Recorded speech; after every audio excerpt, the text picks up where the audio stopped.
مسوا يا أهل المملكة، والله العظيم من اللي يوجعكم يوجعنا. حسبي الله ونعم الوكيل على داعش، وحسبي الله ونعم الوكيل على كل من يتعاطف مع هالتنظيم الفاسد. يا أخي أنا والله العظيم عجزت وأنا قاعد أبحث في عقولهم، في نفسياتهم. يا أخي عقدونا داعش هذول، ما أدري شنو طريقة تفكيرهم.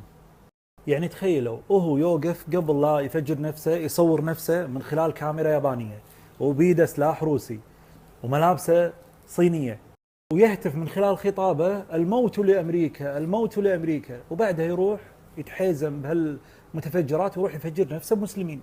متخيلين؟ ويطلعوا لنا ناس أغبياء يتعاطفون مع التنظيم.